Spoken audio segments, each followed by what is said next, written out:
Previously.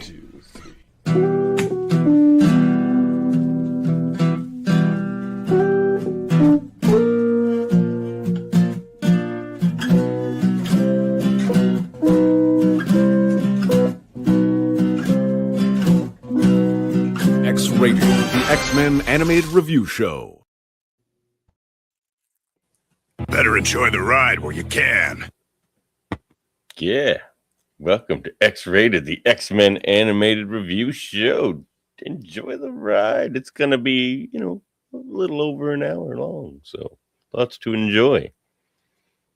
You get the sucker down to, Who are you? you get the sucker down to 5 minutes, 10 minutes max. There's enough short form content in the world. People need hour-long. I don't think they need drive. any. I'm sure they don't need another podcast, but I'm happy to fill in the. Who am I? I am one of your hosts. Is that what you are? Yes. Yep, one of them. And with me, as always, is my co-host. Nobody ever wants a freak around who brings their worst nightmares to life. Oh, sure they do. That's Sure they do. That's disturbingly close to reality. How's it going? What are you drinking? This Suntory whiskey. But this is the black version, the smoky type, which is smoky and rich. It's quite smoky and quite rich. It's awesome. I love smoky whiskeys. And I love Japanese whiskey, and combining the two into this is probably one of my all-time top 5 Mount Rushmore whiskeys. Oh wow!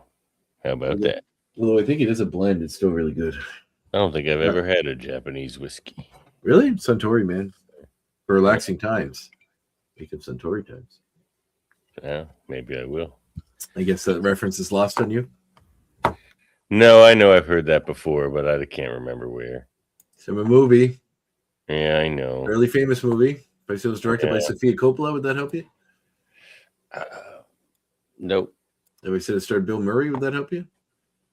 Oh, yeah. It was from the one where he's in Japan. That's correct. Also, Scarlett Johansson, old ScarJo's in it. Oh, what is that one? Giovanni Ribisi. And then I think that's all the people that I recognize from actors that are in it. Yes, I have seen that movie. It's called Lost in Translation. Yes, Lost in Translation. That's the one. Yep. Make it Suntory times. Indeed. He started to do that commercial because he's an actor. Yeah, I remember all that That's stuff. right. How's it going? Not too shabby, sir. Yourself? Well, not bad. Kid list again for the week. I see the 2 books beside each other up there. They look good. Oh, yeah, they do, don't they? Mm-hmm. Yeah, not bad, not bad. Get them filled with autographs one of these days, perhaps. That's a nice idea. I mean, the first one, the art and making of the animated series, is kind of beat up because it's fallen off the shelf a few times. Jesus. I know. You're the thing with your life. I know. My life is in shambles. What can I say? Let's get into it, shall we? All right. Well, but before we do that, we have to talk about Wonder Man. Previously on X-Men Evolution. Well, I better go. You will be fine, Sherry. You got people watching over you. Yeah. You will be fine. Hey, you okay? Yeah, I think so. Rogue just fine, Cher. I just talk like this now. You'll be fine, Chetty. Chetty. All right. We are in the new episode. Did you just put that down? Okay. Of this episode. Let me get this full and rich with its old-timey TV. Raccoon Palace. Old-timey square box. I don't know why those didn't show up before. It seems like only an episode. It was encoded by Shadow Armor, too. It seems like only an episode or season 5 of this season that we get, or season 4 of the show, or this is the end of season 4, right? Yep. We got one more episode of X-Rated Evolution because we're going to do the realize. two-parter in one. God damn it, Dad. Why you do this shit to me? You know, 45 minutes of this shit? Yeah. It's going to be good. Yeah, It's going to be an exciting two-parter, probably. So we see Wolverine's on a training. Oh, hold on. Let me get my other What's up with those domes? Something's going to happen with those domes eventually. the domes. Who knows? But turns out they're not domes. They go under the ground as well. So there's big circles. Mm-hmm. Delightful. Sphere. It's a 3D. Spheres. Like the movie Sphere. Michael Crichton movie. Are you a fan of the movie Sphere, Devin? It's all right. All right. It's all right, you say. I said it's all right. Yep. All right. All right. So episode, what is this now? 7, 8, 6? Where are we at? Episode 7 of season 4, entitled "Ghost of a Chance." Hold on. I'm not sure where the hell now it's that you called mentioned that, welcome to X-Rated Evolution. We're Tavin and Andre, and we're here to review X-Men Evolution, Season 4, Episode 7, "Ghost of a Chance," written by Greg Johnson and directed by Double G, Gary Graham. Yeah. So we see Logan's taking Bobby, Sam, Kurt, Kitty, and Rogue dirt biking. Why Kurt is using his... Pardon? Maybe not. No, he shows up later. Why is Kurt using his image inducer? That was my initial problem with this show when I watched it as a kid. It's just like, even the times when he shouldn't be using it, he would use it anyway. And I'm like, I just want to see Blue Nightcrawler, not this dude. Yeah. But I don't know. So the dirt bike racing near what is to be the reservoir or expanded reservoir. Soon it'll be completely underwater. To make sure they remain safe to the location being surrounded by rocks, they may potentially be unstable. Logan orders maybe in case somebody sees them and because they're in a public place. I mean, not really. Yes, but they're in the middle. Everyone knows they're mutants now. They saw the. I guess he still has the. But they don't like building. Well, probably they don't know that he's hurt because he still has the. True. You know, he and the blue guy are the same person. Well, they should probably figure it out based on the fact that he was always hanging around with everybody else that was revealed to be a mutant. And they both smell like sulfur sometimes. They both smell of rich mahogany, many leather-bound books. Yeah.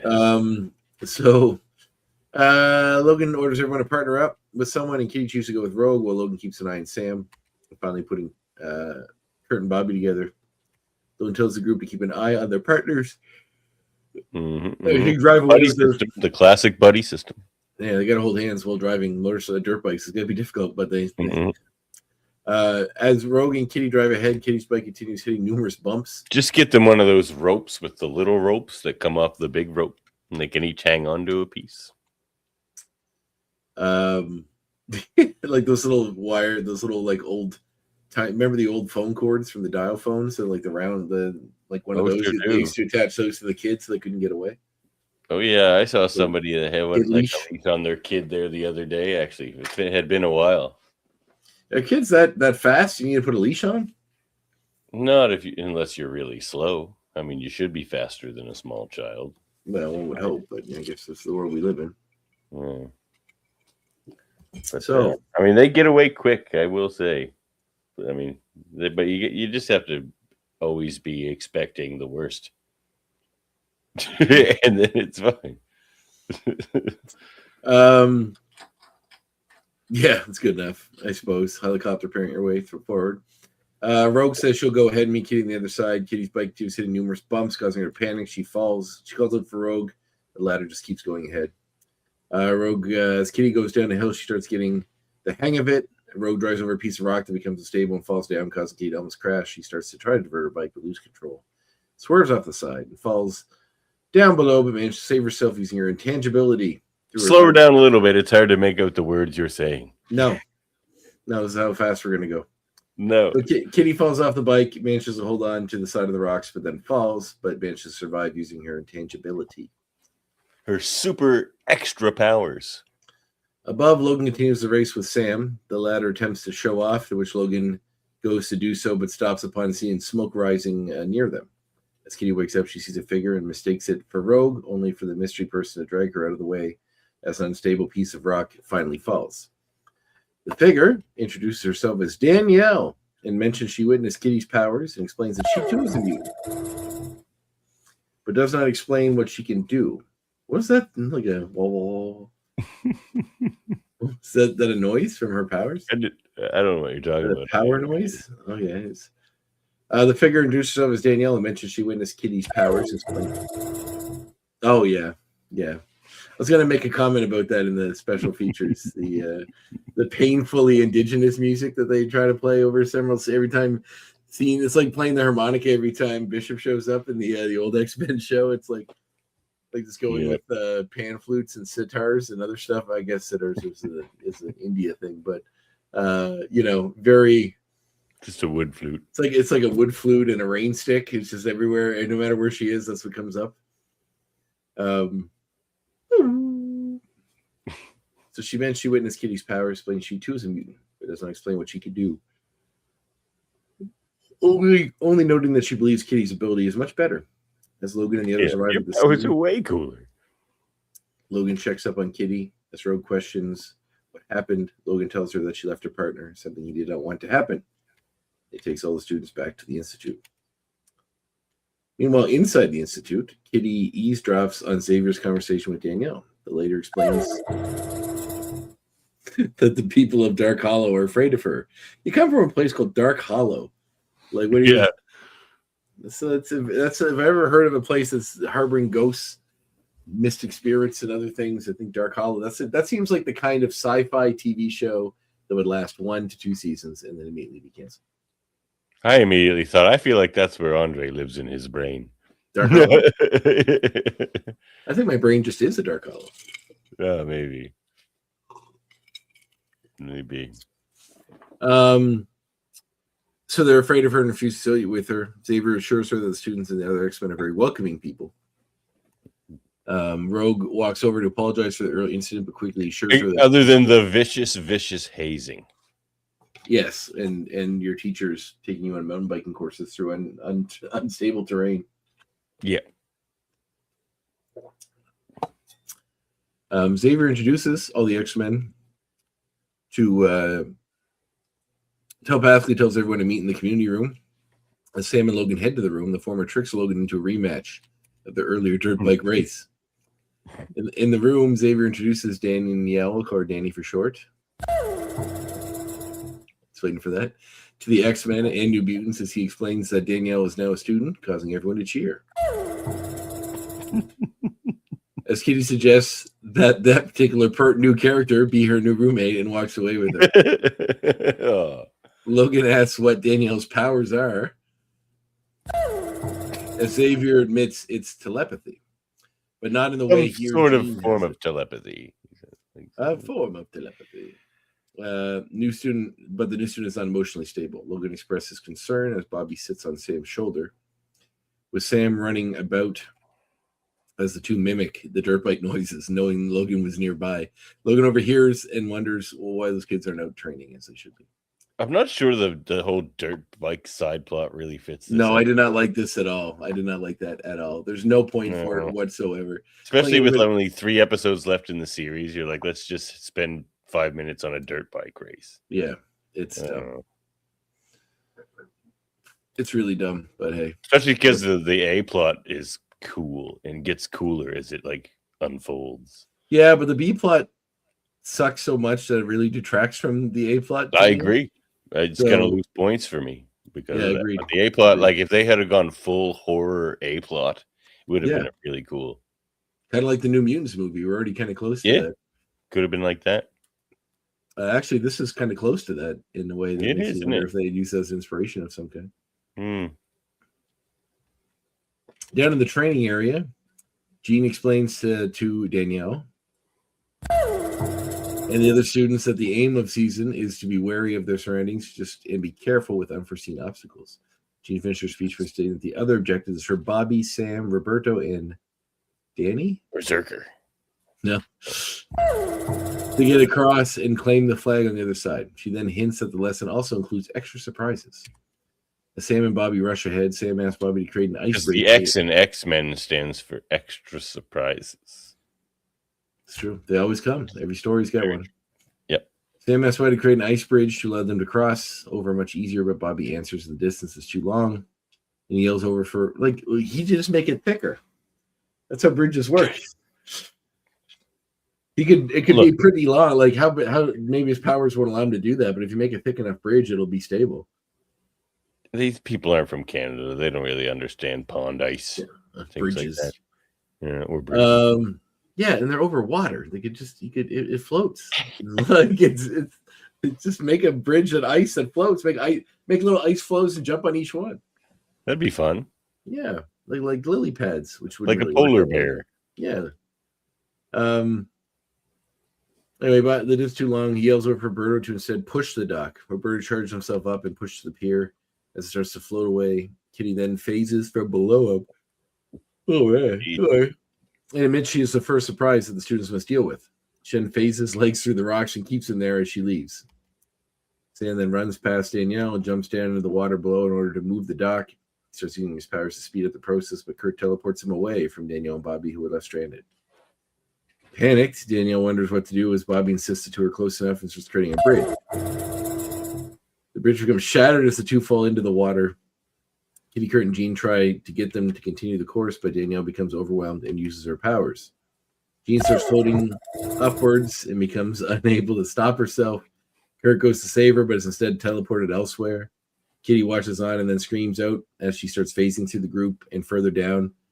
Before coming to her senses, all three realize that they are fine as Kurt wonders what just happened to them. Xavier arrives as Storm lands beside them, and he explains that the incidents that just occurred were nothing more than fearful illusions caused by Danielle still in the water. Danielle looks over. Inside the Institute, Kitty stands outside Xavier's study and phases her face through the door, but quickly backs up as Danielle walks out, claiming that the Institute was no better than Dark Hollow. Go ahead. It's going to get... Okay. As Xavier, Logan, and Storm watch from inside. As she continues walking away, Kitty follows after her, as the latter admits she does not have full control of her powers and calls herself a freak. A freak! Kitty assuring her that she is not, and the issues she's having do not matter at the Institute. This particular new character continues to be upset as she believes Xavier... Nothing means more to me than the health of my freaks. I'm sending you to a vet. That's a great line. Great episode. What, you got any messages for Jimi Hendrix? Yeah, pick up your puppy. It's like Pick up your puppy. 30-year-old dog. Over Hendrix. It's got like a little headband on. Yeah. Kitty tries. Danielle continues to be upset as she believes Xavier will kick her out for making her nightmares come to life. As Kitty tries to explain to her friend that Xavier's not like that, she's still shaking up. Danielle walks away from Kitty. At night, Kitty notices that her new roommate appears restless in her sleep. Danielle begins almost screaming as her powers activate and turn affects others. Logan begins dreaming about being in the Weapon X program again. Once more, and Storm dreams about her room becoming smaller as her claustrophobia starts affecting her. Did we Is ever this the address first this? time we've seen it? I was going to say, I don't think we've ever addressed this in the series before. No. I think this is it. It's so wild when you listen to like did something with Storm, like showed a little backstory about Storm finally. It's so wild when you listen to like Stan Lee talk about how he came up with superheroes back in the day. And I know Storm wasn't one of his, right? No. So it's just funny because it's always like every superhero needs some kind of a weakness. And claustrophobia Storms is such an odd choice. It's like I want like every different type of phobia to be represented by different heroes. Like this, somebody's afraid of clowns, someone's afraid of balloons, someone's afraid of but she's also it's kind of like the opposite thing because she's usually free in the open skies and like I still don't like it. Yeah. So as Danielle continues, we see Xavier's getting attacked by sentinels in his dream. But then wakes up, sends a message to Kitty, asking her to meet him downstairs in the kitchen. Kitty sits down and explains that Danielle was asleep and was probably unaware of the harm she was causing. Xavier sends her back to bed as Logan asks what to do. Xavier admits that there's a problem that needs to be sorted as Kitty listens and gets upset, thinking that this might mean they're going to get rid of her new friend. The next morning, what are we talking about in this episode, by the way, Devin? What? What's this episode about? I feel like we're halfway through. We don't even know yet. What do you mean? Well, just Kitty. There's nobody else in her room. She doesn't have a roommate anymore. She never had one. Nobody. It's just Kitty. The whole episode's just been Kitty going around. Nothing's going on. Well, it's more of like a quiet Kitty introspection piece. This episode. She seemingly is talking to someone, but there's no one there. She's having a hard time. I am doing this because Kitty wakes the next morning, sees Danielle's bed empty, and accuses them of getting rid of her. But then everyone does not remember anyone named Danielle ever being in the Institute. Xavier has no recollection of the girl Kitty mentioned. Scott, Jean, Logan, Kurt all share the same confusion. As Xavier mentions, nobody in the room knows of a Danielle, which shocks Kitty. Upstairs, Kitty talks on the phone to a resident of Dark Hollow and asks for someone named Black Eagle, as was mentioned earlier, that Danielle mentioned to her that she had an uncle, I believe, a Black Eagle. Her grandfather. Same in the comics, too. So the resident claims nobody goes by that name. Kitty places the phone down and Xavier visits her. Kitty tells her professor that she's certain that her supposed dreamed of roommate is real, but Xavier claims it was all a dream and that Kitty's been asleep ever since she'd been brought home after the biking incident the previous day. He then suggests she sleep more and says he will check in on her sometime later. Kitty calms down and tries to get more sleep. She drifts to sleep, however. It's like, I like to watch you while you sleep, Kitty. Kitty, sleep more. I will watch you telepathically from the other room. A damp version of the Institute as the voice calls out for her, begging for help. She follows the voice out of her room and follows the figure. The figure reveals itself to be a ghostly apparition of Danielle, still begging for help. As she wakes up, the phone rings. Kitty answers it to hear Danielle's voice coming from it, still asking for help. What you are? The latter came. She does not know where she is. Kitty starts to panic. In the kitchen, Kurt places some mustard on a hot dog. Who is confronted by Kitty, who demands to know more answers on Danielle, though Kurt still does not know who she is. Where did you get that mustard? Tell me where that mustard is. Why are you wearing this? Why are you wearing your image reducer inside the house where nobody else is at? We all want to know that one, Kurt. Is it because of the mustard, Kurt? Is it the mustard?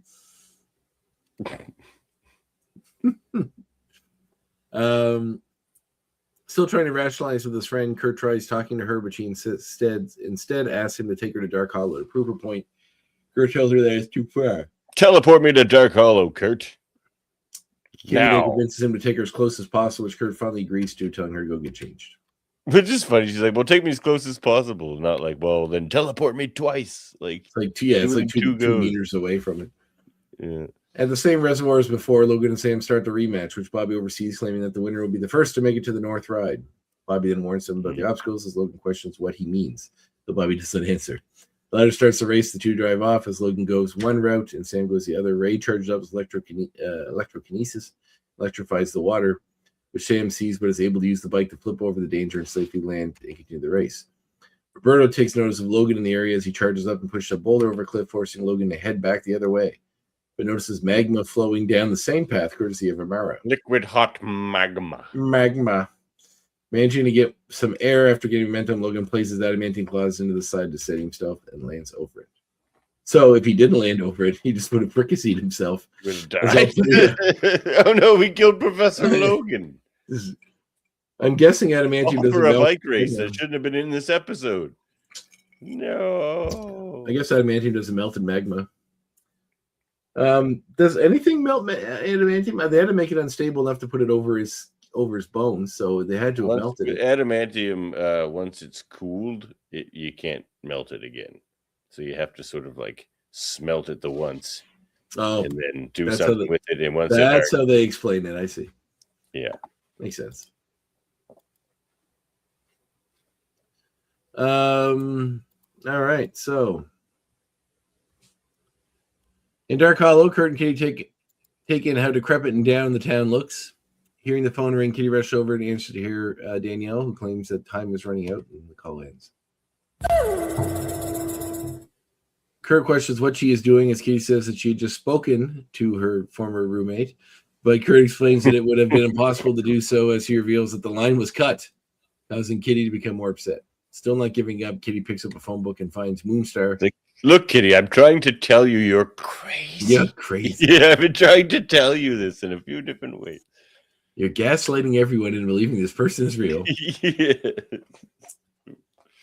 She learns that she gets the address book. Apparently, the phone is disconnected, but the book is still there. Have you ever in your entire life gone into like back in the day when phone booths used to be a thing and used a phone booth that ever had a working Yellow Pages book in it? Yes, absolutely. Not in my town, man. Those The address, were rolling papers in your town. yeah, pretty much. The address is 760 Maggie Blue Road, Yep. which is an interesting nod. Mhm. The two head for Oh, wait the a house. minute. I have that little quote here.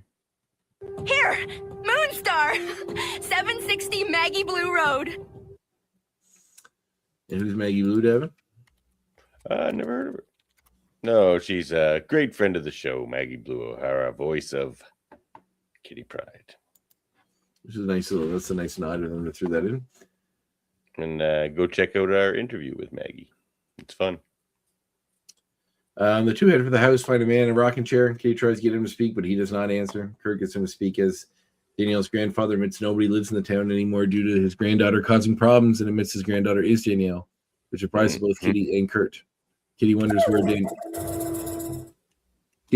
Danielle is, but Black Eagle states that Danielle went missing. Kurt then asks what happened, and he said it was over 2 years ago. Oh, yeah, I got that clip too.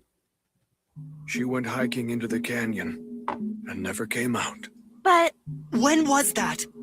2 years ago.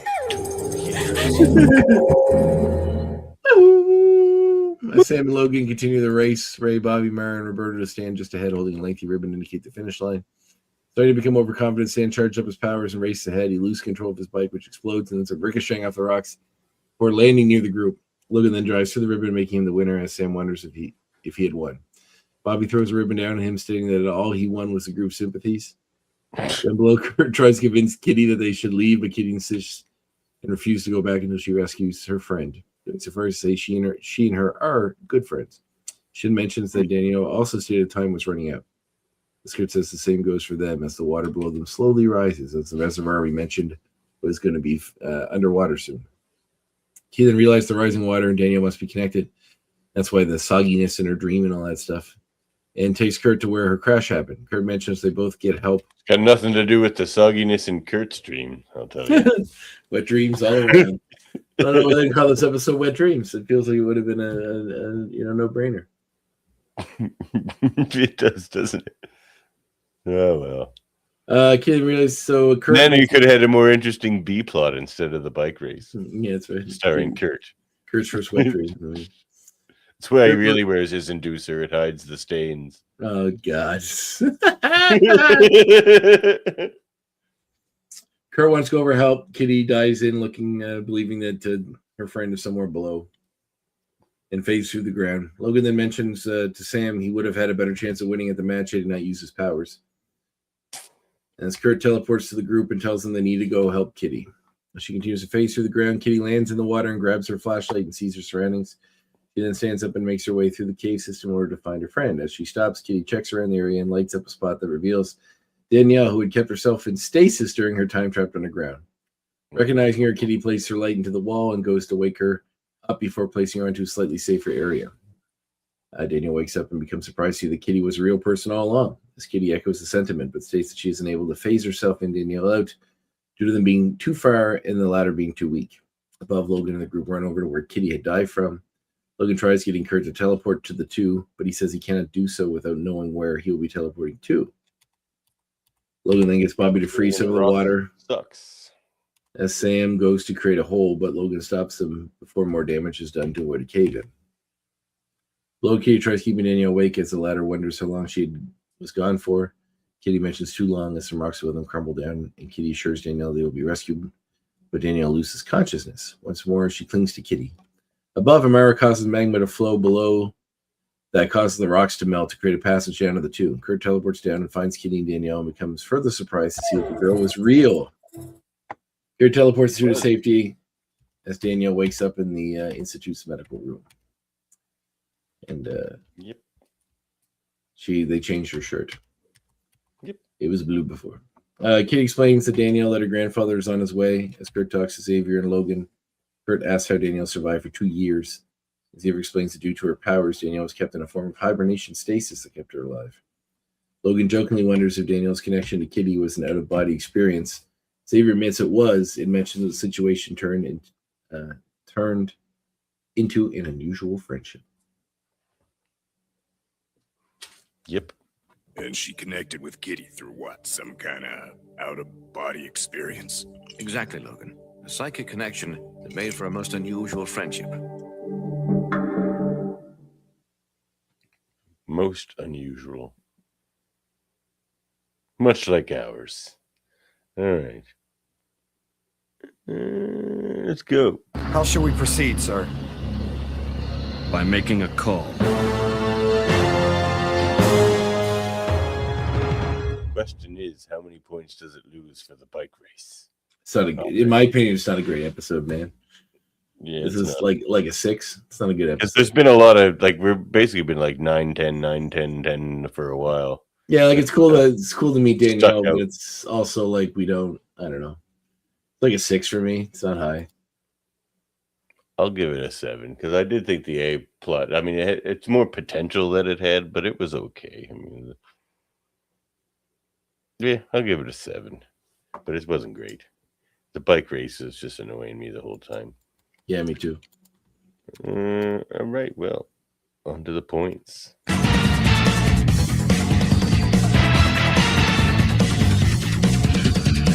There's no point. And it just seemed weird too. It seemed like a story they wanted to tell, but they knew they only had 3 episodes left, so it just seemed like a weird one to sneak in there rather than try to resolve some different character dramas or whatever. But maybe they're saving all of that stuff for the final 2 episodes. Who knows? My first X point is based on what I know about Kitty's powers. She's destroyed Sunspot's feet forever. They are now infused with rock, and he'll never walk again. He is now more rock than man. He's more rock than man. Yeah. Yeah. Because she does that to fight Hulk and Juggernaut. She'll grab their hands and pull them into the ground, and stops them for a little while. But anyone else, that would just obliterate your hands. My note is Danielle is credited as Danielle Moonstar in this episode, correct? Yeah. Isn't her parents' last name Lone Star? Why is her last name different? No, it's Moonstar. Okay, then this is wrong. What did you say about Lone Star? So their parents were William and Peg Lone Star. Oh, maybe that is the case. Oh, because it's an indigenous thing where you get your last name based on the first thing seen after your birth or whatever. You add star to it? No, maybe they just were both born at night. Oh, you're right. No, even in the in the comics, their name are Lone Star. Yeah, it's also Lone Star. So yeah, it's one of those things. Are you sure about that? Yeah, William and Peg Lone Star. All right. No, I mean, are you sure that it's a Native American thing, indigenous thing? Oh yeah, absolutely. If you ever heard a name like Sitting Bull, for example, it's he got that name because it's I don't know exactly which bulls don't sit. No, but of course they sit. Not like that. Well, you know what I mean? Like a dog. I've never seen a cow or a bull sit like a dog. How would it be sitting? His name's not Sitting Bull like a dog. His name's Sitting Bull. How would it sit? How would a bull sit? It's more like laying down, but not all the way. Wouldn't it be laying bull then? Well, look, you're ruining the whole point. But no, that's where I don't know exactly which. I don't buy any of this bullshit. Nations prescribe to those types of things, but that's where these names these come from in a lot of history. I like it. Yeah, well, now you're up. So my next one, eh? All right, what do I got here? Oh yeah, so I thought it was interesting that they had the address 760 Maggie Blue Road. 760 just happens to be the LA area code, which is kind of funny. It's probably not an accident. Oh, probably so. But I like that the fear. I like that everybody's fears like are related specifically to what their individual fears are. I guess like Wolverine's. Yeah, being that's how it lucky. works with her powers in the comics too, generally. All right, but like, does her powers in the comics work when she wants them to, or do they work when she's sleeping, or just sleeping? No, she does it. She'll just like induce a hallucination on you. Okay. Oh yeah, it's a cool But power. only your fears. That's generally what it does. Yeah, Okay. it taps into your fears. No, I think she's learned to do other things with it. Like, well, she has. Yeah, well, I'm going to talk about that here in a sec. Well, actually, I'll start talking about it right now. So okay, my next exploit is going to be debunking a power. She gets a lot of extra powers, like for a couple of reasons, but none of them, to my knowledge, are being able to hibernate in a like psionic cocoon. So that's interesting. I think that's just new to this particular episode. I've never known her to do that or be able to do that. And she gets a lot of expansions in her powers, which I'll talk about in my next exploit. Oh, okay. Back to you. Back to me. Back to you. What do you think they're going to do with her in the show? Do you think they'll call her Danielle? Do you think they'll call her Morningstar? Do you think they'll call her Psyche or Mirage? I think the show's over. Well, maybe the next episode she might have a code. I'm not going to call her anything. No, I don't think we'll see her again. But maybe we will see her in the finale. I don't know. I don't think they'll give her another name. It'll probably just be Danny. But I don't think they would go with Psyche. I think they'll go with Mirage. Is it Psyche or Psych? I don't know because it's a comic book. I never got to hear it. Psyche makes more sense, but yeah. Well, she would have been from a period. When was she going by the name Psych? For just the first few issues of New Mutants. Yeah, it would have been before people used the phrase Psych. So I think, like, what else would it be? But we said Psych back in the 80s. No, we didn't. Psych. That was a 90s thing. Oh, no. Come on now. Nope. Psych. Psyched you out. All right, that's my third point. Let's go. Keep it rolling. All right. Well, my next one is another thing she learns to do with her powers is much like Psylocke, learn to make like psionic weapons, but instead of Psylocke with her psychic blade, she creates a psionic bow and arrow and can shoot psionic arrows. That's pretty sick. Psionic. And she also has like in tune with animals and stuff, like animal empathy, and so she can actually communicate with Wolfsbane when Wolfsbane's in her wolf form. What about demon bears? Definitely demon bears. Is she responsible for killing her parents in the comics too? No, I mean technically that's what the demon bear is. But it's her. The demon bear is a combination of her parents and the adversary, as you know, who you will know from X-Men 97. Oh, yes. All right. Yeah, they never included her in X-Men 97. Be curious if they do. Well, none of the New Mutants really. I mean, I guess Morph turns into magic, but that's all. Yeah, it's more characters like regular X-Men characters. So, we never got Colossus that season, did we? No. Yeah, so, I mean, we see Archangel and Betsy for a minute, but that's true. I mean, or maybe it's Quanon. We'll see how they play that. Next point.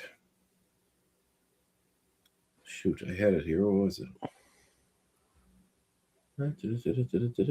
Yes. So in the comics, Danielle's born in Boulder, Colorado, right? Mm-hmm. So did Kurt fly them to Boulder, Colorado? Teleport? Few teleports. Dark Hollow is in Boulder, Colorado, or somewhere near it. I'm assuming they just went under engine. How many 2-kilometer teleports is that from New York, from Westchester? Let's see. How many 2-kilometer teleports? I'll just say kilometers. We can figure out the rest. From New York to Boulder.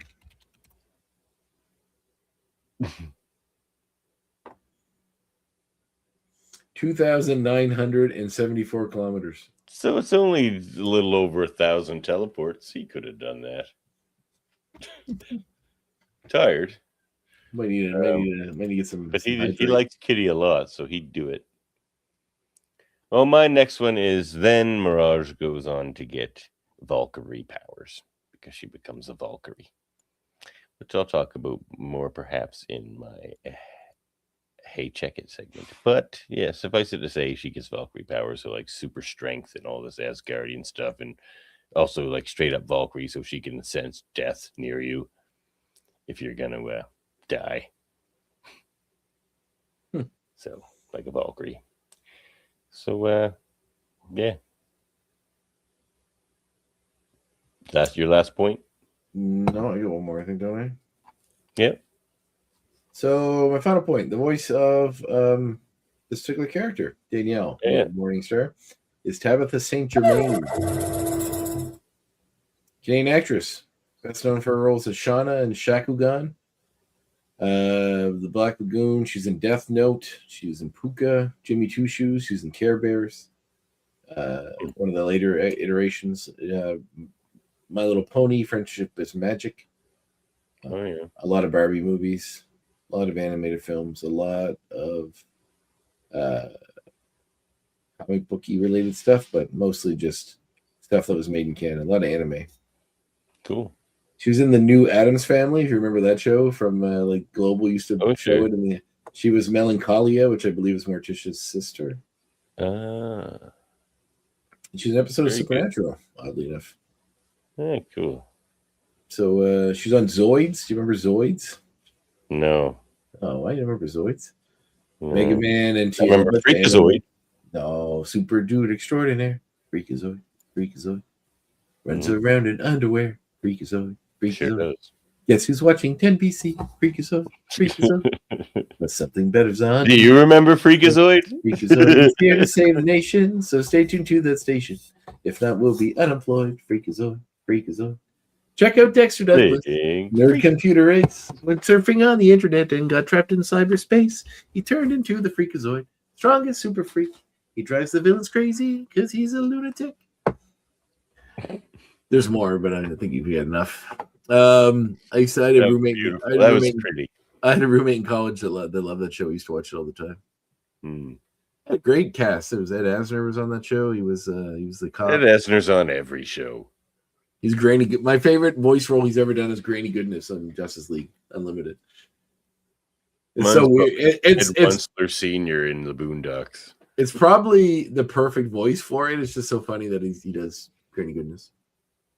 This is Robert Freeman. That's on the Boondocks. Nice. All right, that's my fifth point. All right, well, moving on then. And she went to Dalhousie University in Halifax, Nova Scotia. Well, maybe we'll have to get her on your show or my show. This show. Our show. All right. She was born in Boston, Massachusetts. Check it.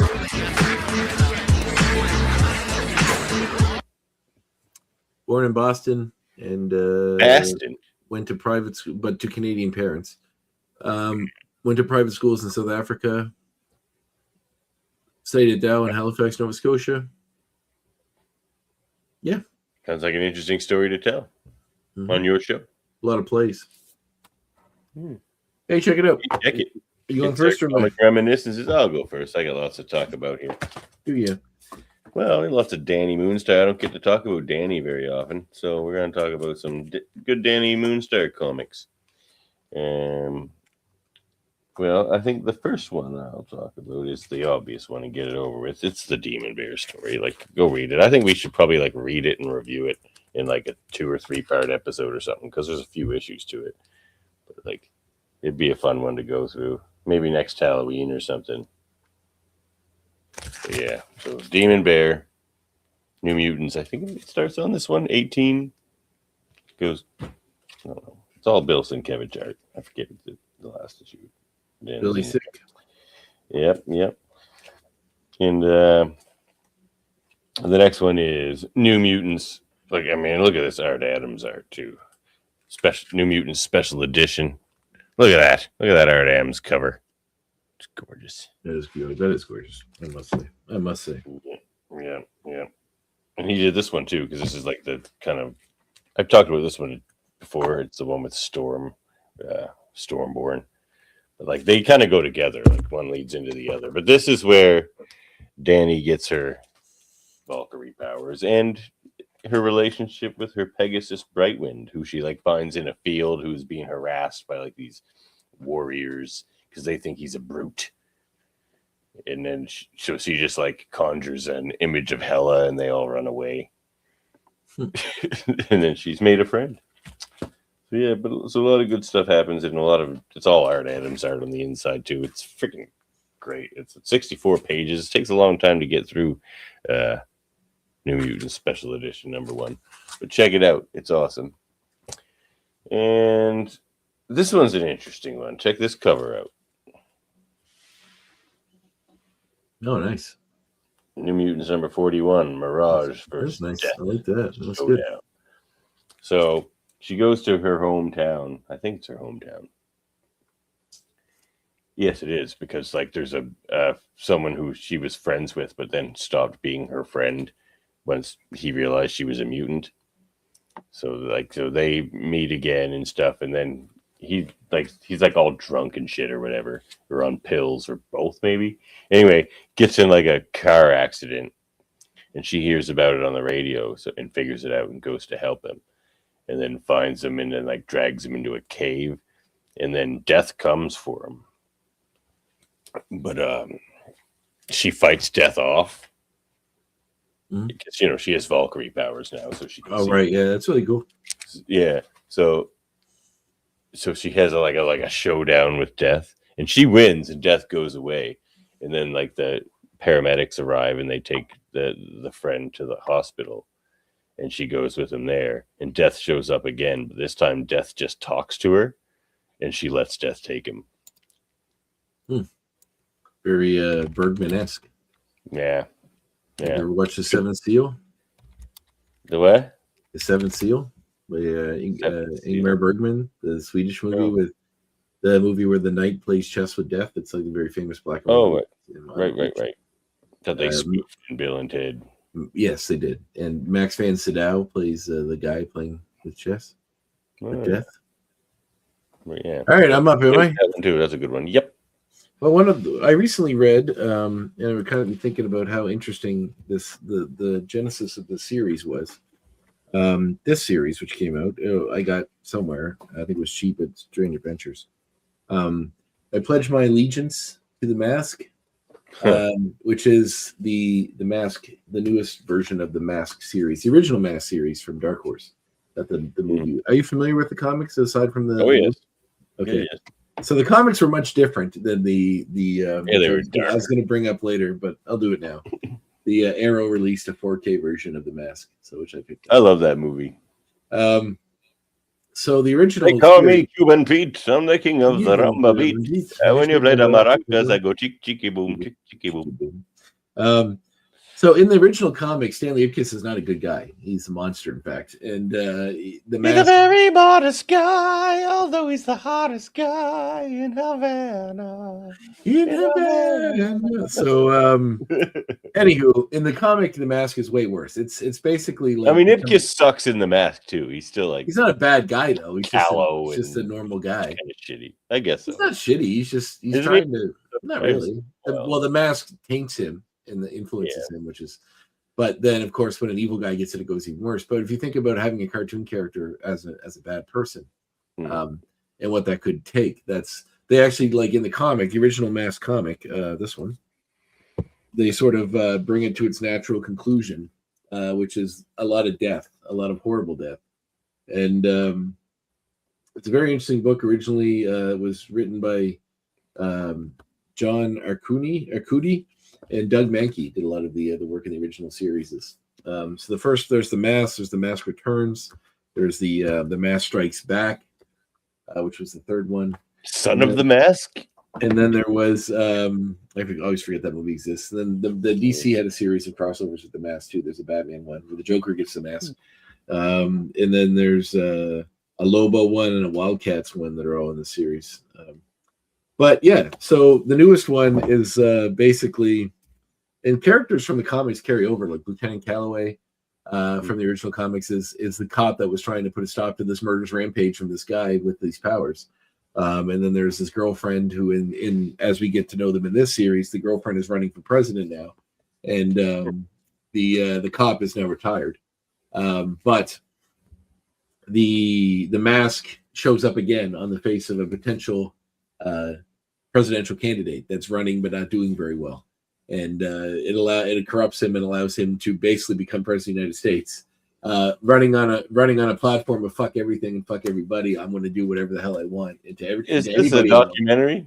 I know, and this was written in 2020, I think, when Trump was first in power, and it seems even more prescient today.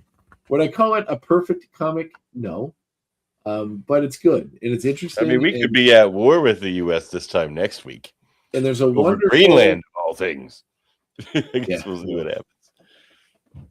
There's a wonderful note where the mask, after the mask sort of gets dealt with, gets taken away, where the sort of go fuck yourself mentality that the mask brought to it is sort That's of still, funny. he said it's still like, I may not be there, but I'm in each and every one of you, and it's oddly prescient, I must say, but interesting, because the idea of like a manic, cartoonish, ego-driven being that doesn't care anything about anyone else or anything but itself, running for president and winning, is alarming. Pure fiction. Yes. So thank God that doesn't happen in real life.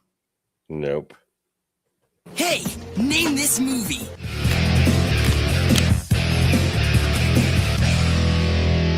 But I like movies, which is fine. So it was a big mail day, and I went on a bit of a spree earlier. But I did mention this again a while ago. But this is the mask 4K. Arrow Blu-rays put out these really cool editions. I watched one of their movies last night, which I highly recommend. It's called A Simple Plan. Have you ever watched that movie? Bill Paxton, Billy Bob Thornton. It's from like the 90s. No, I don't think so. Sounds familiar. It's a morality play about a group of 3 people that find a bag of money in a crashed plane in the woods and decide to keep it, and then what happens. So also a really good movie, but it's by the same company. But let me tell you, Davin, about a group of teenage people with superpowers, 4 teenage brothers, if you will, that have superpowers of sorts that the other world don't really understand. Are they quite cowabunga-ish? I mean, they do have a penchant for pizza. They may have other things relating, but Arrow did put out Turtles in the Half Shell, you might say. So this is a 4K release of The Mask, which is really cool. But Arrow also put out this, which is a 4K box set of the original 3 Teenage Mutant Ninja Turtles. Oh wow, all 3! Wow. They come with this beautiful box set. It's got the TCR King. The first one is still one of my favorite movies ever. I think it's amazing. It is excellent movie. That's the first one. Yeah. Look at those covers. Look at that cover. It's a phenomenal freaking movie, man. Yeah, Movie posters. Isn't are that so cover cool. beautiful? Yeah. These ones are new for this set. I know, but still. And look at that one. Look at the second one. Yeah, I mean, Toka and Razor. Oh man, they got Vanilla Ice in there. Third one. Yeah, third one they go to Japan in the past. The drastically lower budget. I loved that one when I was a kid. I used to rent it all the time. I'm sure if you were to watch it again, it would not be good. But I always find it's really funny. It's like the villain is just some random Japanese like feudal lord. Why not just make it an ancestor of the Shredder? Like it would have been so much better and cooler if you did. If the Shredder's a title, Are you certain it wasn't implied that? No, I'm pretty sure it wasn't, if I recall correctly. But I do need to rewatch it. I probably haven't watched it since I was a kid. So I haven't either. So yeah. But just to shoot out some other cool things you should probably pick up. They did release this, which is the entire Friday 13th set. Or no, set, all 7 of them in a 4K set. Including New Nightmare? Yes, it does. Martin Scorsese's Bringing Out the Dead just got released in 4K, the Nicolas Cage. Oh, yes. Martin Scorsese film. The ambulance movie.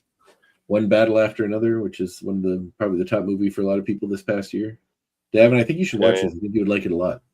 It's one of the best movies about fascism and like why and how we as private citizens without a lot of power rally against it in our own way, which is something I feel like you would probably appreciate. Osgood Perkins' new horror movie Keeper. He did The Monkey, and which is a movie I really, really liked, and also Long Legs, which got a lot of attention a few years ago. The TV series Chucky, that spin off from the films. Is that any good? Yeah, it's pretty fun. If you like the comics, it's by if you like the original movies, it's by the same team that did all the movies. Okay. The original movies, not the one with Mark Hamill. Yeah. But it's straight continuation of the movies. Like the continuity it fills right in. It's not new. And you got Brad Dourif back, Jennifer Tilly. You got Devin. Remember Devin Sawa from Idle Hands? He's in there as the president. Oh, sure. Also, this, which is very exciting because this was a movie that was really hard to find and not cheap if you could. I never owned it, but they did recently re-release it on 4K, which is why it became available again. And it's one that I feel like didn't get the attention it deserves. It's an excellent movie. So way back in the 50s, George Romero made a little movie called Night of the Living Dead. He sure did. And due to issues with their copyright, because they forgot to put it on the movie, the copyright was royalty free. So you could show Night of the Living Dead anywhere you want. You could talk about it. You could quote it. You could rip it right off. And no, you don't owe credit to anybody or money to anybody because they forgot to do that. And it cost them a lot of money because because of how big that movie became. So, I mean, Romero went on to do Dawn of the Dead and other movies that I think probably made up for it a little bit. But that core one, I'm sure he lost a lot on it. But in the early 90s, a collaborator named Tom Savini, who you may know as being a special effects guru, practical special effects guru, did a remake of panels of Tom Savini's at Comic-Con. Did a remake of Night of the Living Dead in the early 90s. So it's a color version. It stars Tony Todd as the titular. Not titular. I like that version. It's very good, and a lot of people don't understand how good it is. If anything, I think it nails home the prospect of the original one. Tony Todd was perfectly cast. He was. The original one, a lot of people imply that it's about racism in the South. Romero says he didn't really intend it that way. It just came out that way. Because he cast the best guy for the role who happened to be black. But I feel like they actually are aware of that and do play with it in the theme to this movie and change things around a little bit, especially making the character Barbara more prominent, basically the heroine of the story, instead of she wasn't really in the she was pretty useless in the first one. Yeah, she gets eaten pretty fast. Not really fast, but fast enough. Yeah. So anyway, super good movie. And the other last one I'm going to throw out is this one because Kevin McDonald's coming to the theater. Is it going to be senior trip? Senior trip. I wanted to get him to sign a copy specifically. That would be awesome. Especially this particular. Oh, that's so good. Yeah. So, because I watched this movie a lot when I was a kid. I'm almost afraid to rewatch it because I watch it so much. But we got. If you look in the back, we have Matt Frewer, as you know from. We got Tommy Chong. You also may recognize this person, Devin. Who's that? They call me Red. Where? It might be hard for you to see. Is it? Is it too close? Too far? Yeah, it's too blurry. Can't. Does she look better there? Can you make her out? Does she look like Esri? Does she look like Esri Dax to you? Oh, is Esri in this? You're right. Esri was in that one. Nicole, something, isn't it? Nicole. Yeah, Nicole DeBoer. Star of a movie, another undersea movie, Cube, which everyone should watch. Oh, we sure. All right. Hey, very that's good. a lot of movies, but the main one being the Ninja Turtles. Watch the original one. The original one is great. At the time, it was the highest grossing independent film of all time. I believe that's been undone since. But because of that movie, a lot of people made a lot of money because they went outside of the studio system to make it. And it made gangbusters in the theater. I think the Blair Witch Project undid it, but before that it was the highest grossing independent film of all time.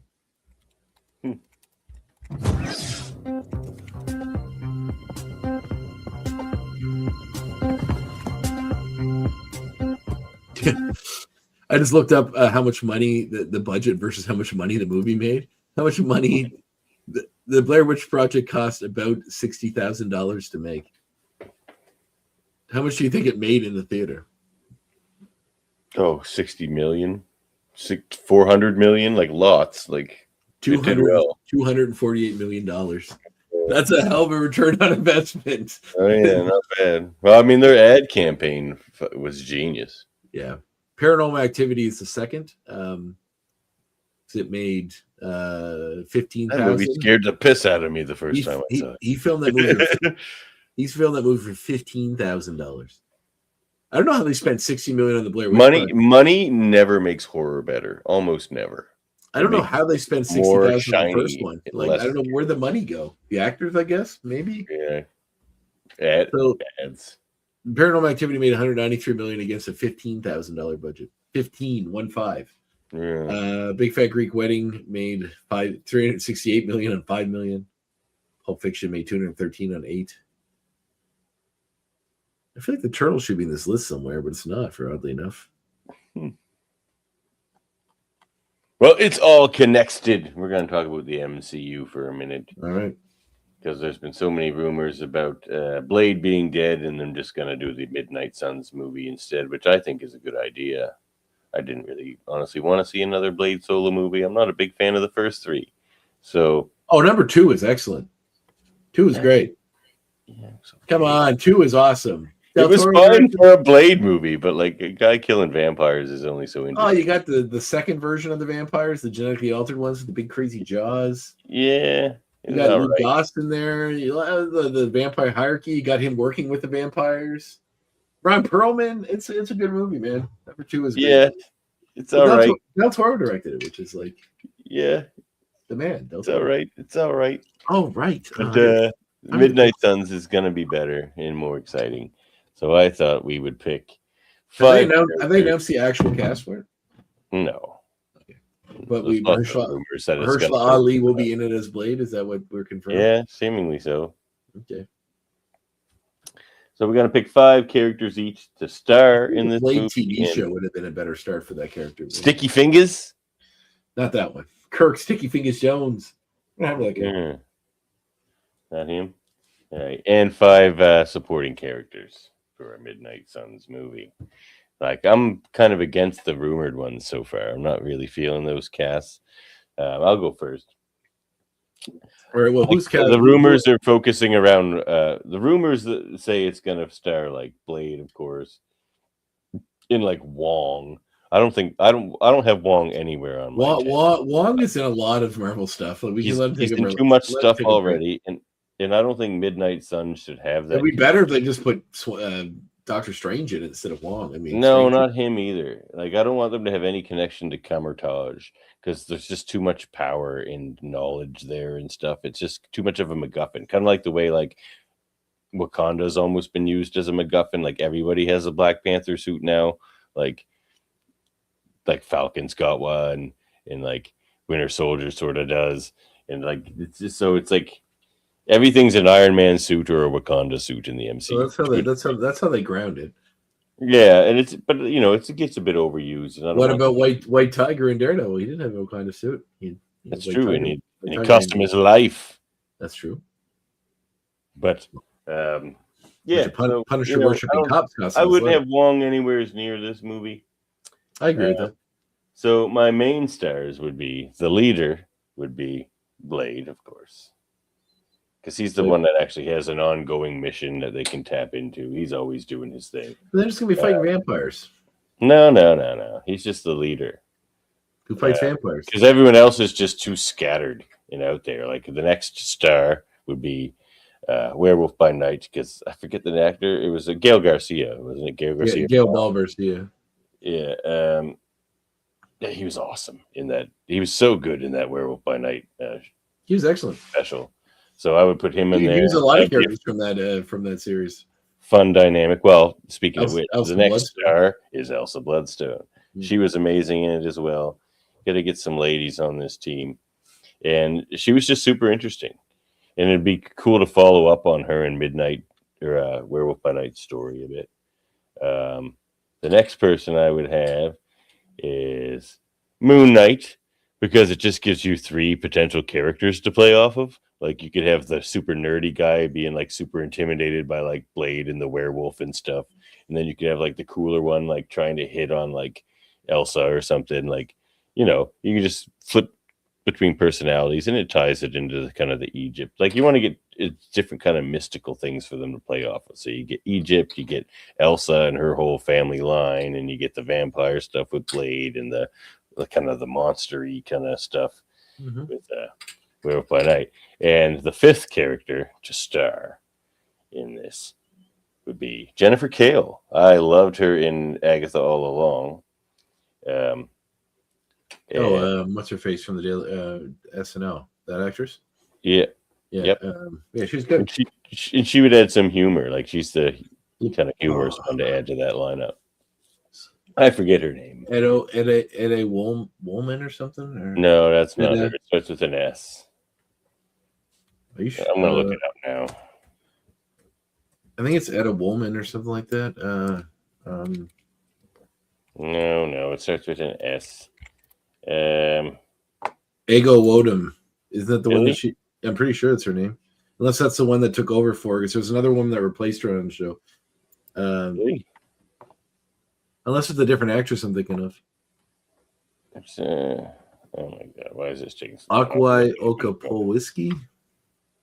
I say it all along. Cast. No, Sashir Zamata. Oh, Sashir Zamata. That's right. I knew it started with an S. Ego Wodum's the one that replaced her in SNL. Okay. Yeah, because it didn't replace her, but she was like when she left, the other one was like the next year, and they look alike a little bit. Zamata. So she was awesome. I would have her as my other star of the series. Yeah, it'd be nice to see something else come out of that series that's not. Yeah. And and it adds like she's the magician of the team, you know. Yeah, I don't know why. Like, I feel like we have enough built with all these series that we can start getting into. Like, we can make a Young Avengers movie now. All the people, sure. they have enough of them. Sure. So am I gonna pick my Midnight Suns team? Yeah, you do your top 5, and then we'll get into the supporting characters. So who's your 5 stars? Blade. Or do you want me to list my supporting characters first? Blade. Okay. Brother Voodoo. Good pick. Moon Knight. Mm-hmm. The Black Knight? That's too many knights. I like the Black Knight. Sure. Mm-hmm. It's hard. It's just like I like Frank Drake from one of those guys. The Darkhold would be cool. Or Hannibal King, or one of those. Hannibal King, but he was in Blade 3. Yeah, he was. And he was Ryan Reynolds. Yeah. Ryan Reynolds play Hannibal King in your movie. There you go. I think Brother Voodoo would be cool. I think you need a magic user on the team. But I guess you got Cam team, yeah. I think it'd be nice to use something from that Agatha show that's not Agatha. Man Thing would be cool. Werewolf by Night, I'd like to see him get some more due.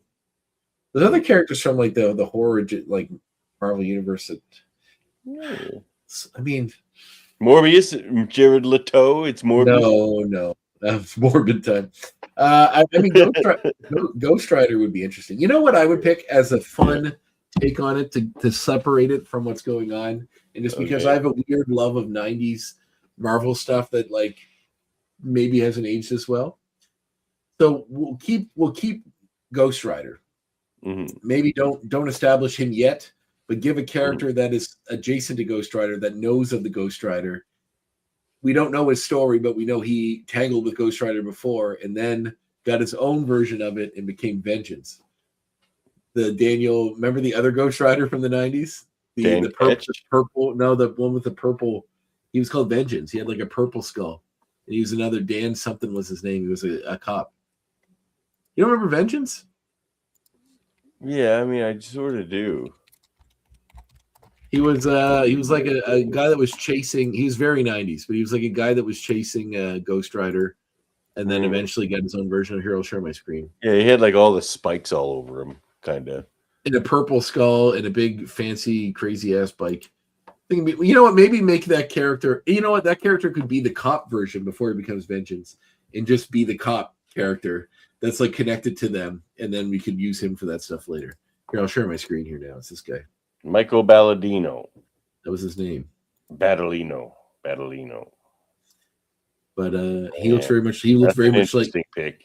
He looked very much like the Punisher, which I always thought was funny. But that's him on the right there. For those of you who don't remember. Yes, indeed. I mean, it's only 5 for the team. I like Man-Thing would be cool, but I feel like he and wouldn't. 5 supporting characters.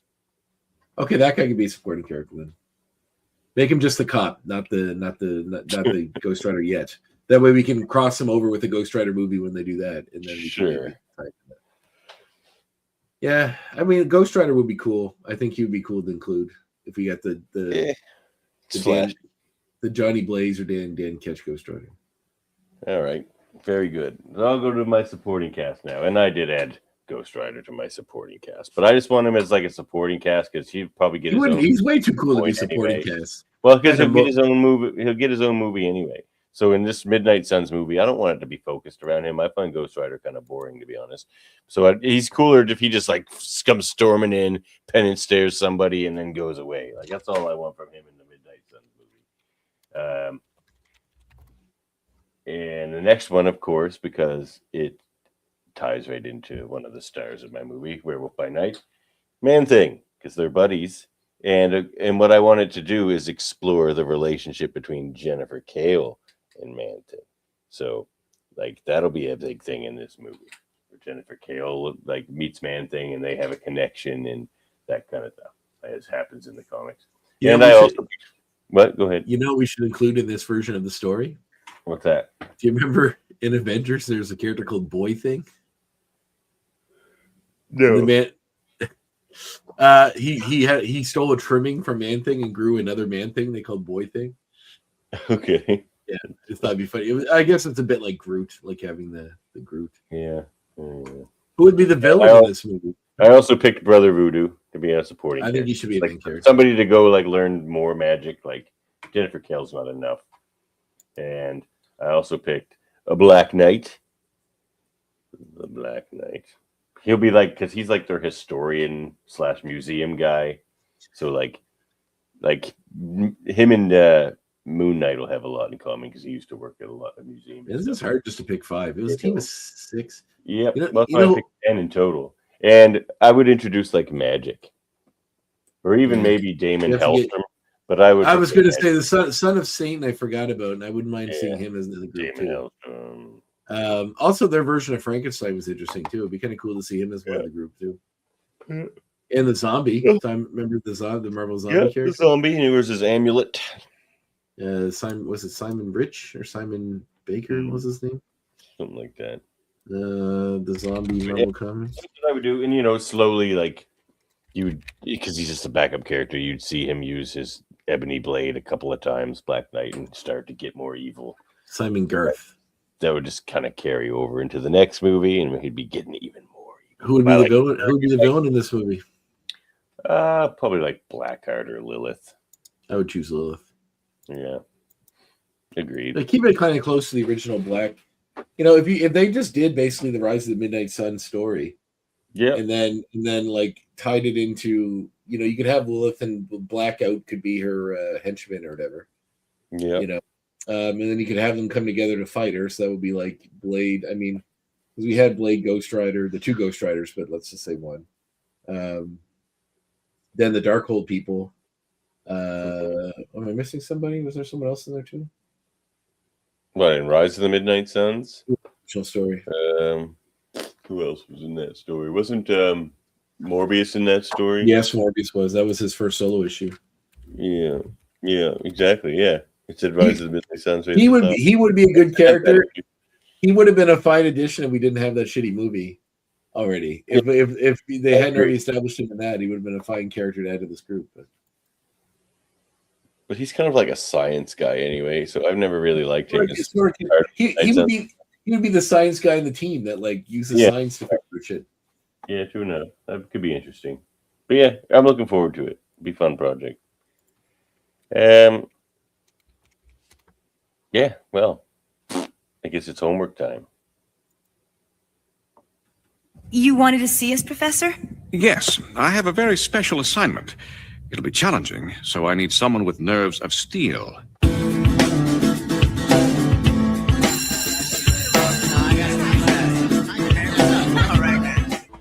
You're forgetting your homework! All right, your homework is to watch the season-long culmination of all different stories. which would be Ascension Part 1 and Part 2, which we see Apocalypse's plan finally come to fruition. And we find out what the hell he wants and what he's doing. Something's happening with those dome spheres. What are they doing over there? What do you think they doing up there? We get the return of the Sentinels. We get pretty much every character in the show is back at some point here. Be crazy. You revealed who the versions of the Four Horsemen in this series are in this particular, which I think we've teased to a bit already early on. But we see all kinds of people come back, like I said, the Sentinels. It's great. Lots of action. Ryan and Hanif will be here to celebrate the end of this series with us. Hanif's favorite show of all time. Yeah, he'll probably cry that it's over. Cry. Yeah. Hanif, we got you, buddy. Don't worry. If you got to cry, the ex-goons aren't going to judge you. Well, you got a shoulder to cry on here, buddy. Yep. Yeah, it's so sad to see the show end, but on to the next thing. Now I'm sort of changing my mind. Now I kind of just want to jump into Wolverine and the X-Men, but I don't know. I think we probably should.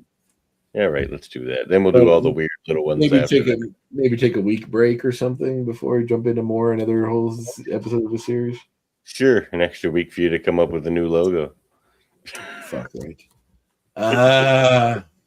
We have to figure out a name to call it too. Oh, Wolverine and the X-rated. Yeah. That's all. It's done. That's what I was going to go with. Wolverine and the X-rated. Here we go. And I'll dress as Wolverine every single episode. Yeah, this is when they jumped on the Wolverines and everything in comics. So let's just make him the focal point of the X-Men now. Yeah, because the movies did it. Well, what's going on over on that side?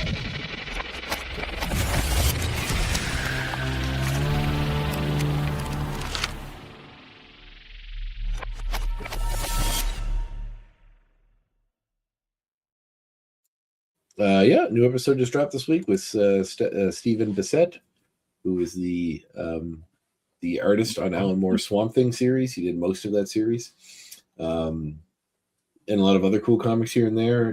Very cool horror artist. Legend to me in the comic industry. Talks about a lot of cool stuff, including spills the tea. Really? Yeah. He's a little, yeah. He explains. He talks about how him and Alan Moore had a falling out and what happened exactly there, which is interesting. He's also the owner of the character the Fury, which is the 1963 version of Spider-Man. They call the Fury for that Image series. And we talk a bit about. He talks about a lot of interesting stuff. He talks about the Marvel method of doing comics and what that means exactly. If you ever heard it described that way, you'll get it explained in full by someone who went through it. And lots of other stuff too. Yeah, he's very, very cool guy, very open, loves horror stuff. One of the seminal horror artists to me, and someone that was key in bringing horror concepts to mainstream comics with Swamp Thing. And obviously, Alan Moore's Swamp Thing is what kind of kicked off, the Vertigo line of comics. So I don't believe it was a Vertigo comic originally. No, I don't think so. Because neither was Animal Man, but it became one later.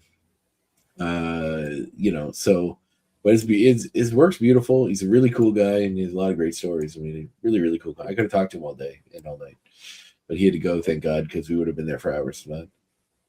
Yeah, we could. Check it out, everybody, and also check out Locutors of Trek. We just did an episode last night. Myself and the writer of this fine book, which every Trek fan should own, the autobiography of Benjamin Sisko. Derek Tyler. Oh, really? Oh, yeah. Well, Derek's been on the show before. Great fella. But I wanted somebody to chat with about this new Starfleet Academy show. So I asked Derek, and he came on, and we had a great chat on Starfleet Academy. School is in session. How you feeling about that? By the way, it's pretty controversial from here on the. I loved it. Really? The new captain, Holly Hunter. Chancellor Ake is my spirit animal. I swear to God. Like, I never thought I was Starfleet material before, but then I realized now if I joined Starfleet, I would just be her. Like, she's got messy hair. She like sits like I do. Like, she has her feet right up like this. Like, I never sit with my feet on the floor. I'm always like up like this or whatever. She does that too. Oh my God, like a million other things. She doesn't mind being ridiculous. She's always trying to like screw with people in their rigidity with formalities in That's what I'm looking for.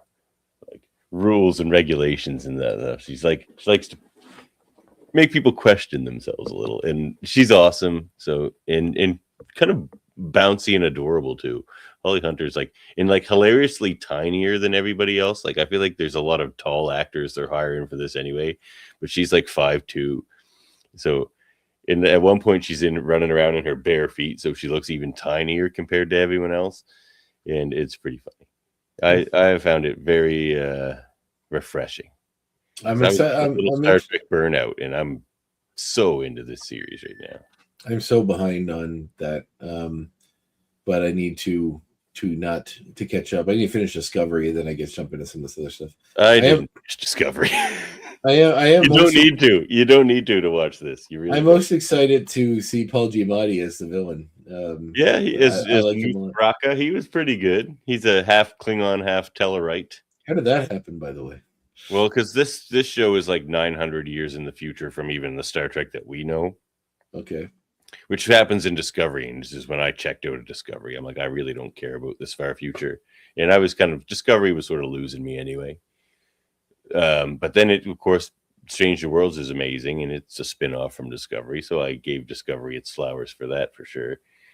But even season 3 of like Strange New Worlds was kind of like dragging for me, and I'm like, I haven't finished it. I'm still like kind of working. So like, I'm like, oh no, am I getting Star Trek fatigue or something?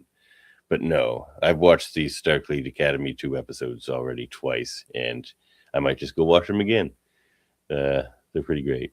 Okay. Now, I have some concerns on what they like. I always worry that writers are going to run out of ideas and fall back on tropes because they almost always do. So I'm concerned that could happen to this show, but I hope not, because if they maintain the standards of the first couple episodes, it's like got a lot of heart. It's hopeful, like, but very funny, good characters. Yeah, check it out, everybody. Starfleet Academy. That's my recommendation. Like the Klingon half Jem'Hadar first officer is hilarious, as you can imagine. Yeah, so like I guess we're so far into the future that the races have mixed a lot. Hybridized. Yeah, like there's one purebred Klingon character in it, and he's awesome because he's like not a typical Klingon. He's like that wants to be. But why wouldn't they have done that already? Like, haven't they been like? Why does it take 900 years in the future for that to happen? Like, wouldn't there be a bunch of that going on now? Some. Oh, so in the Star Trek. In the Star Trek, like Deep Space Nine era, like like still most of those species have either not met each other or are just meeting each other.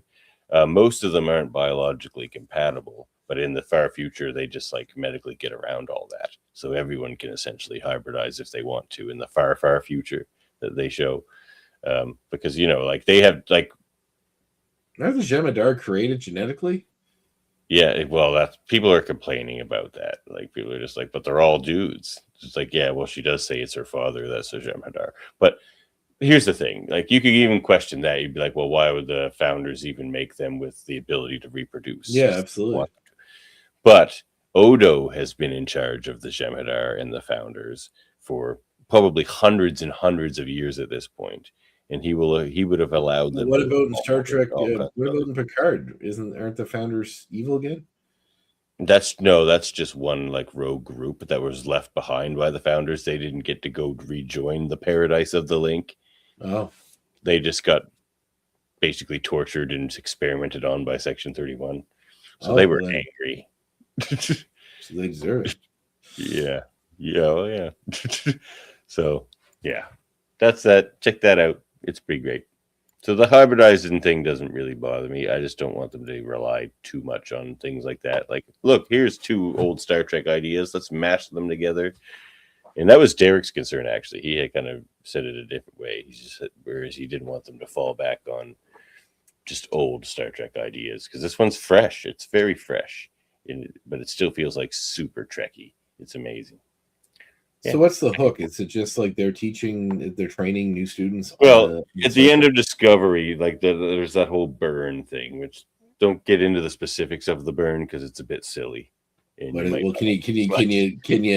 you summarize it for me? It doesn't. Just to say, it doesn't matter how the burn happened because what is the burn? It basically it ruined warp drive. It made it so you couldn't create a warp bubble, so it destroyed the Federation because no one could get to each other anymore. And this is the Everyone future. was isolated. Yeah, and this is in the far future. Is this the Kelvin timeline or the regular timeline? No, regular timeline. So, but it's in the super far future. So then they get around that with a different technology, which is just like, why do they use the spore one from Discovery? Because that was a mistake to begin with. It's been nothing but plot holes since its inception, and so they just mothballed that. It was like, no, we're not doing spores anymore because it was a bad idea to begin with. But they came up with this other basically warp drive, which is like a warp bubble inside of a bubble. And it goes a little faster than warp drive, but still basically the same deal. So that's how they get around now. And because they can do that, they're rebuilding the Federation. And so they start up a Starfleet Academy again. And so this is like the first class of the new Starfleet Academy. And there hasn't been one in like 120 years or something like that. Okay. And the main character, Holly Hunter's character, is a Lanthanite. Like maybe I'll just start with this show and maybe try to catch up with other stuff later, because I feel it'd be easier to just start with this stuff. Yeah, I would if I were you. All you need to know is that it's post-burn, so they're rebuilding the Federation. And Holly Hunter's not, and they explain that in the pilot anyway. Like everything. And Holly Hunter's not a human; she's something else. No, she's a Lanthanite, so she's like over 400 years old. They're like a super long lived. There's a Lanthanite in Strange New Worlds as well. Pelia, she's played by like Carol Kane. Strange New Worlds. That's great. What's the show called again? Starfleet Academy. Starfleet Academy. Check it out, man. I enjoyed the crap out of it. It is amazing. All right, I'll give it the old college try. Mm-hmm. Is there only one episode or 2 episodes? 2 so far. Another one comes out on Thursday. All right. Man. I mean, I'm in it just for Paul Giamatti. I'm a big fan of that guy. Yeah, there you go. And you'll like him in it. He's chewing up the scenery. Yeah, I saw a clip of him on. He was on Colbert last week, and I saw a clip of him on it, and seems fun. I notice he's a close talker in it. He talks to everybody's face. He's right up here. Because Klingons and Tellarites both do that, and he's both. And Tellarites were Tellarites established before in the comics? Oh, they're from the original series. They've been around a long time. Though the best Tellarite appearances are in the Enterprise series. Okay.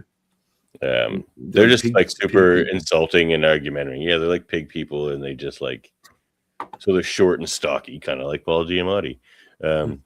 So it worked. I was just like, what's the deal with him? Why does he sort of look like slightly Klingon? And then he's like, I'm a Klingerite. And I was like, oh, he's the perfect guy to cast as a hybrid of those two things.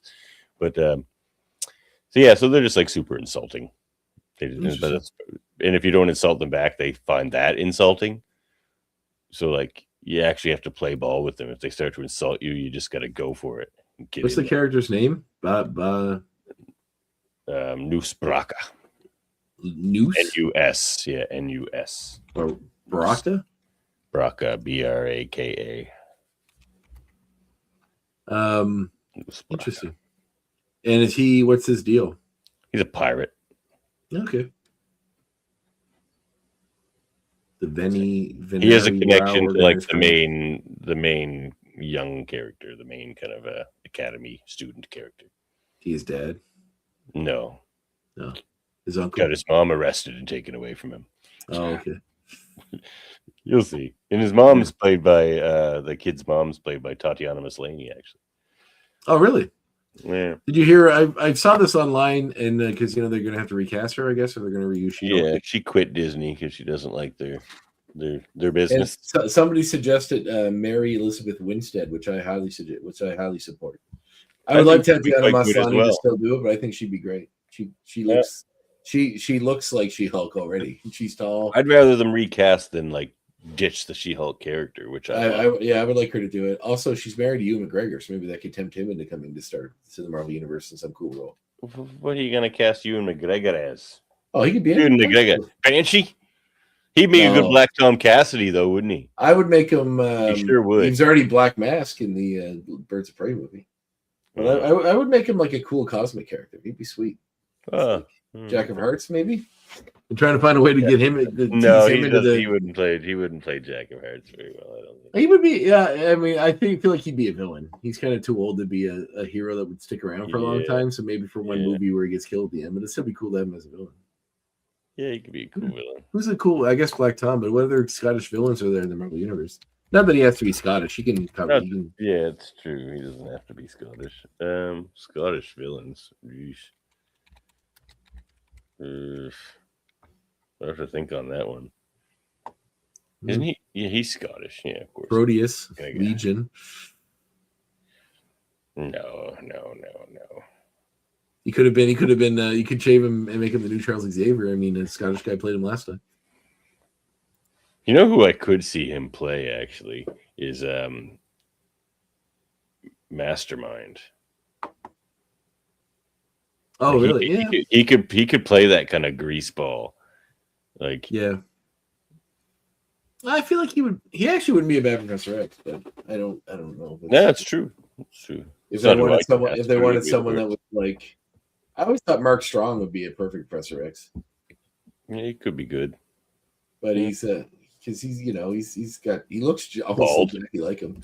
Not just that he's bald, but he's lanky, he's thin. Yeah. He's got a stern face. I think he would be good in the role. And he's not that old. He's probably like in the 60s, I think. That's fine, Professor X. He would be. I think he's honestly, he's ideal to me if you look at his face. They're gonna have Patrick Stewart play it till he's 90. He's 62 years old right now. He is now, so I guess he's reached his contract. It's still I think he's done it. Yeah, he played. I guess he's done a lot of DC stuff because he was in. Penguin. He's in the Penguin TV show, and he was in. Shazam. He was the bad guy. Well, I can't think of his name. Savannah, Dr. Savannah. So and man, we never got the. I never saw Shazam 2. I've heard it wasn't that great, but we never got any follow up on Shazam 1 where we met Mr. Mind for the first time. It's nothing. See Mr. Mind. Where's Mr. Mind? I don't know. That guy went MAGA anyway.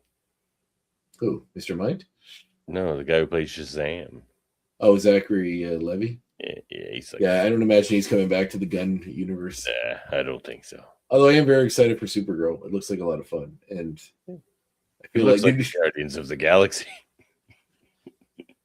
So what? Anything that's fun and takes place in space is just Guardians of the Galaxy now? No, it's just I got that from the trailer. I was like, yeah, definitely a gun movie. He didn't direct it. No, looks like a gun movie. He's right. He's like the studio head, much like Kevin Feige is, but he doesn't do everything. I'm sure it'll be fun. No, he didn't direct it. It's directed by someone else. I think he wrote the script, so there's probably that. But it looks really fun. I think he's writing all the scripts, isn't he? No, but I think that's a problem. It's going to be too much of a single guy's vision over there. I think. No, I don't know if you're rather than him being a. I think he no. No, I don't think he wrote the script either. No, he didn't write the script either. I think he just Superman. Yes, but I think he gives similar to Kevin Feige. There's an overarching plan as to what they want it to be, and he says this is what needs to happen in Supergirl. Yeah. To set up what he wants to do with the rest of the universe.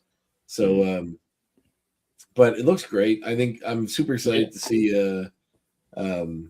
Oh my god, my brain is not working today. Millie Alcock, isn't that her name? That is her name. That's not. I mean, she looks great too. But I'm very excited to see Jason Momoa as Lobo. I think it's perfect. Lobo. He'd be great. Think he'll be in it much? I think significantly. Yeah, I think so. Mm-hmm. Did you see the? You don't watch SNL, do you? Not in many years. They had a last episode. They did a segment making fun of Finn Wolfhard from Stranger Things was the guest, and they made fun of that show Heated Rivalry that everyone's talking about, the gay hockey show. Oh yes. And Canadian writer wrote that book series that the show's based on. She's from Halifax.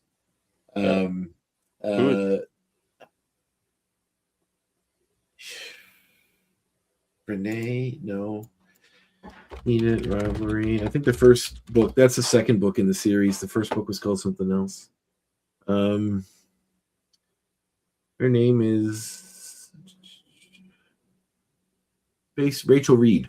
Game Changers was the name of the first book. Hmm. She's from Halifax, yeah. But good for her, man. Because Most talented people are. That show is fucking massive, so she's making mad bank, I'm sure. For people. I only just heard about it, but people seem to like it. So anyway, it's like these two hockey players that have this gay relationship. From I think one's Russian and one's Canadian. So they jokingly do they call it heated wizardry, and it's like Harry and Ron going to wizard school as like teenagers. They age them up. And then it's all about them secretly being gay while doing Quidditch and all that stuff. But in it, they're like, Hagrid, we have something to tell you. And then Hagrid turns around as Jason Momoa, and he's like, and it actually was him doing a guest role. He looks like a good Hagrid. He goes, "You're a homo, Harry." And then Harry's like, "How did you know?" And he's like, "Come on." He goes, "It's obvious." Come on. And he's like, he's kind of effeminate. He goes, Ron, you should be long. And he goes, Ron, we should call you Neville because you're one long bottom. And then like Harry's like, "Oh, Hagrid, you old queen," and he like laughs. Like it's very funny. That's funny. Well, you can follow us on YouTube, Facebook, and Twitch. Contact us at xmenreviewshow@gmail.com. Support us at patreon.com/xmenreviewshow if you so choose. Get your merch at redbubble.com/people/xmenreviewshow/shop. Find our audio-only version wherever you get your podcasts, and we are a mutant and proud part of the Swear to Pod podcast network. Any final words for the people? Be kind to each other.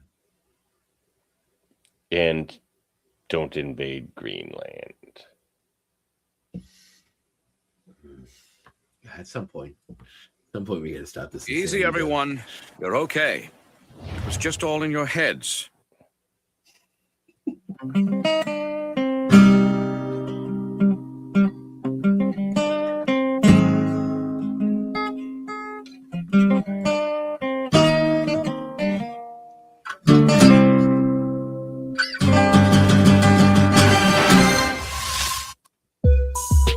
This program is a proud part of the Swear to Pod network.